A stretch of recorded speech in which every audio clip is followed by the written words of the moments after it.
একটা হাদিস বলি, তাহলে নামাজের গুরুত্ব আপনার মাথায় চলে আসবে ইনশাআল্লাহ। বলবো? হাদিসটা কঠিন।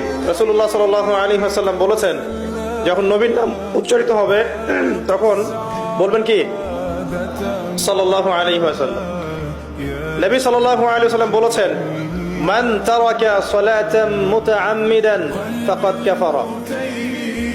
মান মানে যে কেউ, তারাকা মানে ছেড়ে দিল, ত্যাগ করলো, সালাতান মানে নামাজ, মুতাআম্মিদান মানে ইচ্ছাকৃতভাবে, ফাকাদ কাফারা সে ব্যক্তি কুফরি করলো।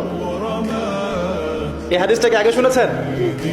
আলেম ওলামারা জানেন, কিন্তু আপনারা কি জানেন? মান তারাকা সালাতান মুতাআম্মিদান ফাকাদ কাফার, যে ব্যক্তি ইচ্ছাকৃতভাবে বিনা ওজরে, কোনো ওজর নাই, ইচ্ছাকৃতভাবে নামাজ ছেড়ে দিল, ত্যাগ করলো, সে ব্যক্তি কুফরি করলো। এখন আপনি বলেন, কুফরি যে ব্যক্তি করে সে কি হয়? যদি আমরা ধরেও নেই সে মন থেকে নামাজ অস্বীকার করে না, অলসতা বশত পড়ে নাই, তারপরেও তো কাজটা ফাঁসেকি, তাই নাকি? আচ্ছা, তো আজকের প্রথম নসিহত হচ্ছে 5 ওয়াক্ত নামাজ মৃত্যুর আগ পর্যন্ত কেউ ছাড়বেন না। আমার সাথে ওয়াদা করেন যে ইনশাআল্লাহ আগামী যতদিন বেঁচে থাকবো 5 ওয়াক্ত নামাজ জামাতে পড়ার চেষ্টা করব, যদি জামাত না পাই একা পড়ার চেষ্টা করব।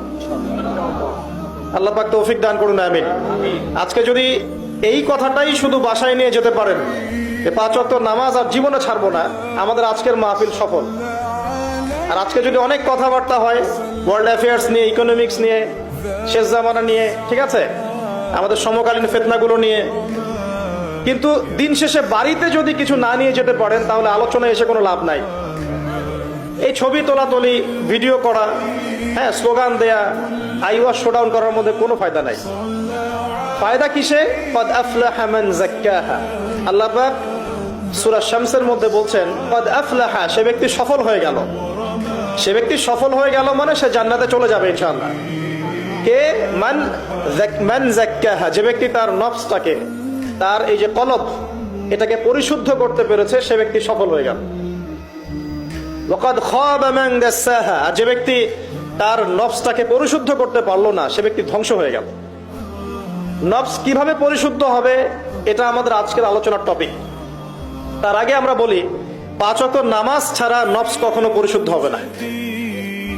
আজকে আমরা অনেক যদি আলোচনা করি, বাসায় কিছু নিয়ে যেতে না পারি, তাহলে আলোচনার কোনো লাভ নাই, কোনো ফায়দা নাই।